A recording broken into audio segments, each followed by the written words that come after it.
All right, finally getting down to some additional thoughts for The Powers That Be by Death Grips. This is going to be kind of helter skelter, which I feel is probably appropriate for Death Grips. Man, I've got a lot of little notes. One of them that's highlighted is, with Death Grips, the thing I appreciate and enjoy about them the most is that they're just so batshit insane. And one of the things that makes them a challenge and why I don't listen to them that often is because they're so batshit insane. And I feel like The Powers That Be, more than the other albums I've heard, what have I heard? I've heard Bottomless Pit, I've heard Ex-Military, I've heard Money Store. I don't know, all those have wild songs too. But like maybe it's because The Powers That Be is a double disc, essentially. Like it's a double dose of what in the flying fuck is going on consistently. Especially with the first disc. It's so bizarre. The second disc, honestly, I really like. And that's what people have said over and over through the years. You got to listen to it. You got to listen to it. You got to hear the second disc. Yeah. Love the second disc. We'll touch on some administrative stuff first, right? Favorite tracks. Probably On GP. Centuries of Damn I love as well. I really like that one a lot. The Powers That Be is great. From the first disc, Say Hey Kid. I like that one quite a bit. I kind of hate to admit to say that I like Have a Sad Come Baby. That's horrible. You should read the lyrics. You really get into it. Wild album, wild experience. And, I know I posted these posts on Friday. I think a couple days later it was officially announced that they broke up. So kind of a coincidence, kind of convenient coincidence there. Unfortunate coincidence as well, especially for the Death Grip fans. It's so, it really got me thinking about just the group, the music that they've made, and what it means to people, what it means to me, what I think it might mean to other people. Because I get interesting messages from people from time to time, and they're pretty powerful. There are people out there just having a hard time sometimes, and it's wonderful that there is music out there that can help all of us get through it, in some capacity. Doesn't necessarily solve the problem, right? But it just helps to deal with it. And that's what I really started thinking about with Death Grips and the music that they make. Because, yeah, it's music, technically. Some people would argue that's not music at all, right? But, it's music. But more so, I feel like, more than any other group I can think of, more than any other kind of music I've heard, I feel like Death Grips transcends beyond music. And I hate to say it like that. It sounds cliche. It sounds cheesy. But to me, Death Grips is more of an experience than listening to music. Like, I don't put on Death Grips to be like, oh, I want to hear a jolly good song right now. No. I put on Death Grips because I've never heard anything so fucking raw, so committed to its sound, so in full rejection of whatever rules you're supposed to follow. Like, it really is powerful stuff in an art form. But then also it is music, and it is something you can listen to, and it does like meld into your mind and into your emotions and into your experiences. And that makes it even more powerful. And so I started thinking, what does this mean? Like, what does this music actually mean to me when I listen to it, when I think about it? And in my life today, I'm in a good spot, which is great. And hopefully that's some inspiration to those of you who maybe are not in a good spot. Life keeps going, and things typically they get better. Not always, but typically, if you keep putting in that effort, you keep trying, things get better. Especially, one thing is for sure, in my opinion, in my experience, usually you're not at the bottom for a very long time.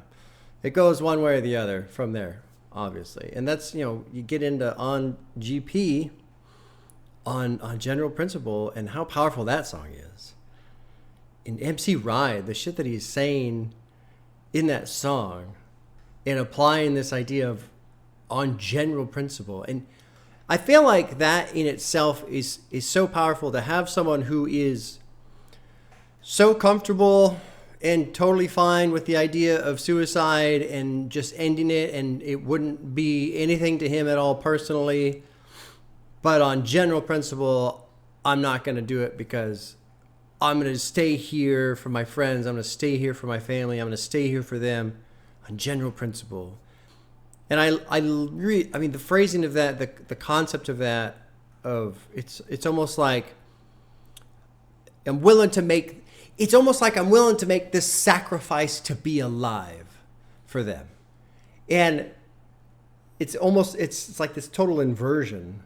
And it's no surprise to me, coming from a guy like MC Ride and the things that he's done musically, lyrically, the stories that you hear about him, his total lack of interest in society in general. Like, just, I feel like he is rejection of society personified in probably the purest form in terms of people who I've seen or have, like, you know, encountered in some fashion. So it makes the statement on general principle that much more powerful. Because for a person to be completely against the society that he's in, so much so that ending it all at any time is not even a second thought, not an ideation, not, what if? No, it'd be fine. I could flip that switch, no problem. But on general principle, like, fuck that. It's almost like, I hate this society so much, I'm not going to let it defeat me, type of a thing. It's pretty incredible. Amazing song. Amazing group. And it bums me out for the fans that essentially they're done. I mean, you never know what's going to happen, but apparently they're done. They're probably done. And then I started thinking more, okay, what does the band mean, and what does their music mean? This raw expression, this emotion, how does it help us, the listeners? And I'm going to get out here a little bit. Okay, I'm going to get way off into the philosophical weeds here, so give me a little bit of slack on this one. I was in the Navy for 6 years, and 4.5 of those 6, I was on an aircraft carrier. And aircraft carriers and other ships too, they have what's called a CIWS defense system. It's CIWS. Get on YouTube, look it up, CIWS defense system. And what it is these ships have these guns that shoot fucking thousands of rounds super, super fast. And they're a defense system. So incoming missiles, whatever, right? The computer locks on to this threat. It tracks the threat, it points the gun, and it shoots a wall of just fucking metal at the thing until the threat is vaporized and deemed no longer a threat. That's how it works. And it just kind of popped in my head one day. I was like, that's what Death Grips is for the listener, in my opinion. In my opinion. It's almost like this crazy, chaotic wall of sound that pushes back against all the fucking bullshit that happens in daily life, right? Especially when you're fed up. Like, we all have to deal with things that are annoying or frustrating or whatever, and, most of the time it just bounces up. But when you're really fed up, when you're really sick of things, when things aren't going well, it's like scratching an open wound. Taking the blade of a knife and just poking at that open wound again and again. And even that one little poke in itself isn't so bad. It's just because it's the 1,000th fucking time. And I'm so sick of it. And so Death Grips, to me, just like cranking that shit and letting it blast. It reminds me of a wall of metal that's out to just destroy all the incoming threats. Now, here's where I get off into the weeds a bit. And if this doesn't apply to you, don't worry about it. But if it does apply to you, I hope that you'll consider this. You'll take this. Because I am a firm believer of you got to express all your emotions. You got to process things. Just like XXXTentacion, he gets really good into the depression. And that can be therapeutic and cathartic for the listener to really go through their own emotions. But like with him, I said, you can't wallow in that shit. You can't stay there forever. You gotta move on or you'll just kind of get swallowed by it. I think the same thing applies for music like Death Grips. And I'm not saying that if you ever listen to it at any time you're in this space. I'm talking about the person who is in this intense space. And your method of defense is just this chaotic, violent wall of noise. But the thing is that works. It works. It's almost like this cancellation of energy in a way. And for me, I've had plenty of times where I listen to stuff that's loud and crazy and it brings me down. It calms me down, which is great. Here's the challenge that I extend to you. if you're in that spot, when you do, blast the Sea Whiz off and shoot all the flying metal and destroy everything, and you do finally calm down, keep going into the space of calm. If you've never wandered off into the space of calm, if you always stay in that noise, that rage, that chaos space, keep going.